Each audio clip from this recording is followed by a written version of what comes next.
Well, President Biden is expressing optimism about a potential deal to free some of the hostages held by Hamas, telling reporters yesterday he believes it's, quote, going to happen. Families of the Americans believed to be held hostage will meet with officials at the State Department and on Capitol Hill today. That comes after thousands of demonstrators filled the National Mall yesterday in the March for Israel, many of them showing support for those hostages. Now, the family of 8-year-old Emily Hand, they are anxiously awaiting news. Emily, you see her there, was initially believed to have been killed during the October 7th Hamas attacks, but is now believed to be among the 239 hostages. Before learning that his daughter was alive, Emily's father memorably, painfully told CNN's Clarissa Ward that her death was a better alternative than being held captive by Hamas. That was the best possibly that I was hoping for. She was either dead or in Gaza. And if you know anything about what they do to people in Gaza, that is worse than death. Emily's father was planning to bury his daughter alongside her mother, who died from cancer several years ago. And now he is waiting for a chance to hug his beautiful little girl. Emily turns 9 this Friday. She won't even know what day it is. She won't know what day it is. She won't know it's her birthday. There'll be no birthday cake, no party, no friends. She'll just be petrified in a tunnel under Gaza. That's her birthday. Emily's father, Thomas Hand, is with us now. Good morning. Good morning. We have been watching you, grieving with you, hoping for you. And now you are here in the fight of your life for your daughter, who turns 9 on Friday. Tell us about that fight. We've been working non-stop to put pressure on all the governments all over the world to do their best to get particularly my little Emily back home. She's an Irish citizen, so we put a lot of pressure on the Irish government to get her back. We're doing everything that we possibly can to get her home, and all the hostages. At least the children. They could start off with the babies and the children. They've got babies being kidnapped over there.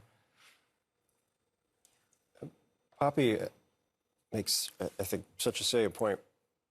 All of us were very shaken when we watched your interview with Clarissa Ward, I think, and then we kind of rode the roller coaster with you, obviously to a significantly less degree, when we saw your interview with Ed Lavandera, where things had changed. What has been the response to you? Because I can't imagine how painful and difficult it is to have to come out and talk about this.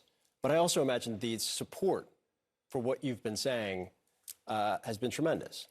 The support worldwide is tremendous. I've got people in Brazil sending me messages of comfort and support. Yeah, the campaign is viral, I suppose you'd call it. It's been great, the support that we're being given. In the last 24 hours, President Biden had a lengthy call with Prime Minister Benjamin Netanyahu.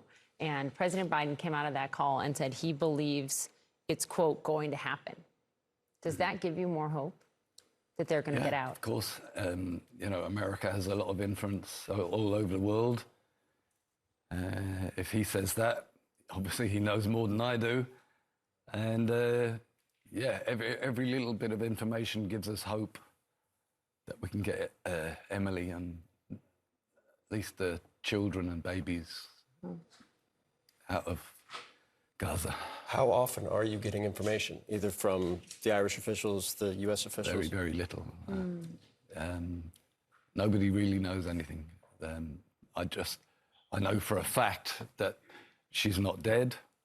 I know for a fact that she was led away by the Hamas terrorists. There's eyewitness accounts of it. But someone saw her being led away. Her and her friend and her friend's mother. Can I ask you, say I know for a fact, and that is the reporting, but do you also feel it? You know, parents feel something with their children that is in, right, a bond like no other. Can you feel Emily? No. No.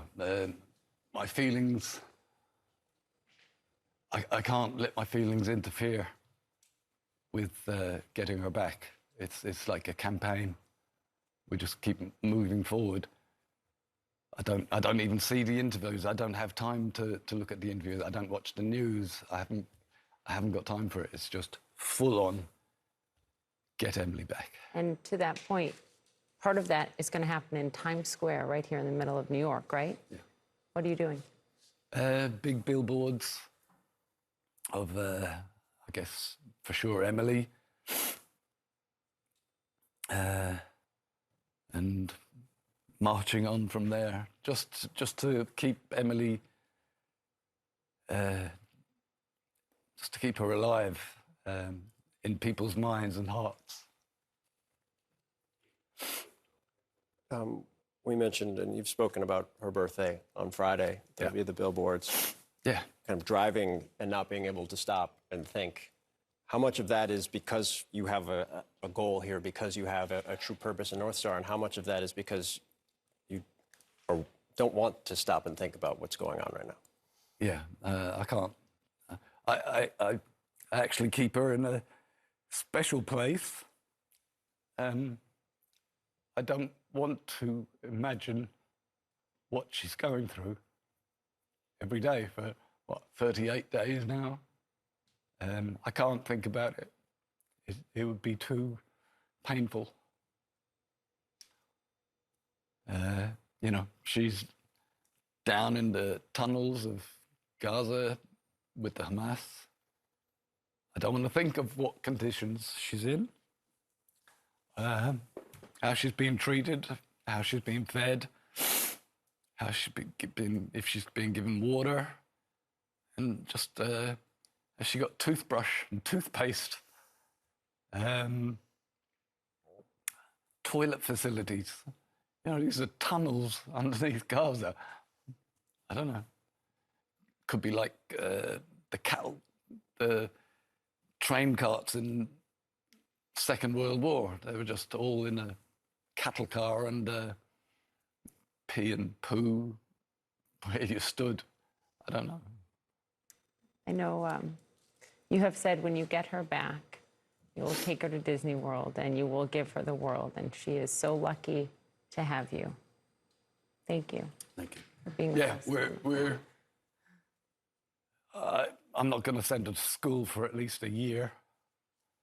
We're going to give her the world. Just happy times. And fix her. You know, she's not going to come back. None of them are going to come back the way they went in. They're going to be mentally and physically and emotionally broken. And that's going to take a lot of fixing. That's going to take a lot of time and energy and to fix her. But we'll do it. We'll do everything we can to fix her. We hope and pray for that moment when you get to give her the world. Anything you need or we can do to continue to get the message out, please just let us know. We're very grateful for your time. Thank you. Thank you, sir.